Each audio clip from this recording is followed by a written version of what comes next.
Foli ani tanni ko lase aw bɛɛ lajɛlen ma Bamako News TV sanfɛ a ye aw bisimila an ka kunnafoni sindimanw kɛnɛ kan min bɛ ka lase aw balimamuso ani aw denmuso forotunbagaliw fɛ. Kunnafoni daminɛ na kulu min sigilen bɛ an ka jamana kɔnɔ yaasa min ye sariya gafe kura min n'ale kan ka dilan min ye bɛn ni kelenya malidenw yɛrɛ dama u ka don da kelen fɛ ka bɔ da kelen fɛ sɔnni min ye a sɛbɛnfuraw ka ta ka di jamana ɲɛmaa ma. A bɛ ye k'a fɔ kulu min n'ale sigilen bɛ nin baara in ale lawaleyali la o kɔni y'a yira k'a fɔ k'u bɛna sigiba kɛ sigiba min ni jamana kɔnɔdenw welelen don a la n'a kan ka kɛ min ye kari nata ye jamana ale yɛrɛ fan bɛɛ lajɛlen fɛ. A bɛ ye k'a fɔ min ye sigiba in fana ye ale ɲɛminɛnen don Mali minisiri ɲɛmaa fɛ Général de division Abdoulaye Mayiga. A bɛ ye k'a fɔ min ye sigiba in yɛrɛ kan minnu sen bɛna ye a la o dɔ bɛ tali kɛ an ka marabolo ɲɛmaaw fo ka taa se min ye marabolo kelen-kelenna ayiwa olu ka lasigidenw bɛɛ lajɛlen bɛna ɲɔgɔn ye nin kɛnɛ kan. O tɛmɛnen kɔfɛ Mali ka lasigiden minnu fana bɛ yen nɔ olu sen bɛna ye a la fo ka taa se an ka tunkarankew ka jɛkulu ma fo ka taa kuncɛ min ye an ka kunnafonidilaw ye olu kɔni y'a yira k'a fɔ k'u bɛna sigi kɛ yaasa min ye nin baara in a bɛ se ka kɛ baara sabatilen ye cogoya min na sɔnni a ka di min ye an ka Mali jamana ɲɛmaa ma ni o ye Général d'Armée Assimi Goïta ye. Halisa an bɛ to ni Mali kunnafoniyaw ye jumadon n'o bɛnna juye kalo tile 18 ma san 2025 Mali jamana ɲɛmaa Général d'Armée Assimi Goïta ale ye Mali tunkarankew bisimila kuluba a bɛ ye k'a fɔ min ye an ka tunkarankew ye sa u ka ɲɛmaaba Abibu Sila ale n'a ka tɔndenw olu caman tun bɛ kɛnɛ kan wa nin kɛnɛ kelen in fana kan Mali minisiri min ka baara bɛnnen bɛ maliden minnu sigilen don jamana kɔkan na ni o ye Musa Atayɛri ye ale fana tun bɛ kɛnɛ kan. U kɔni y'a yira k'a fɔ k'u ka laɲini tɛ dɔwɛrɛ ye min ye sigiba min ni ale nun donna juye kalo tile 17 n'a kun bɛ cɛ juye kalo tile 19 ayiwa ni o ye Forum des Diaspora ye ayiwa o yɛrɛ n'a denfaya kun talen don ka di an ka jamanakuntigi ma Général d'Armée Assimi Goïta ayiwa o kɛnɛ kelen fana kan min ye Mali jamana ɲɛmaa ye Général d'Armée Assimi Goïta a y'a ka nisɔndiya yira ka ɲɛsin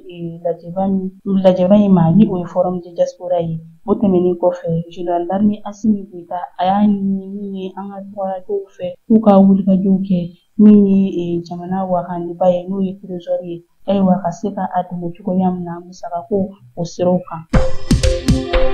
Ka kɛɲɛ ni min ye tunkarankew ka lajɛba ye min bɛ ka kɛ an ka jamana kɔnɔ n'u b'a wele ko Forum International de la Diaspora n'a damasurunya FDI ayiwa min ye tunkarankew ka jɛkuluba min bɛ diɲɛ kɔnɔ n'o ye OIM ye ale ka lasigiden min bɛ farafinna tilebinyan fan fɛ ni ale yɛrɛ ye an balaka ye n'u b'a wele ko Sylvia Akara ale kɔni kun welela ka na min ye lajɛba in ale yɛrɛ kɛnɛ kan o siratigɛ la sa jumadon juye kalo tile 18 san 2025 min muso kofɔlen in kɔni ye ale kɔni ni Mali minisiri ɲɛmaa ni o ye Général de division Abdoulaye Mayiga ayiwa u ye ɲɔgɔn ye minisiri ɲɛmaa ale y'a bisimila a yɛrɛ dagayɔrɔ la n'o ye primature ye a bɛ ye k'a fɔ nin musoba in a ɲɛminɛnen tun don Mali minisirlaka min ka baara ɲɛsinnen don jamana kɔnɔden minnu sigilen don jamana wɛrɛ kan Musa Atayɛri ayiwa a ɲɛminɛnen tun don ale bolo o siratigɛ la nin musoba in ye a kɔni y'a ka nisɔndiyaw yira a y'a yira k'a fɔ min ye Forum International de la Diaspora min n'a bɛ sen na an ka jamana kɔnɔ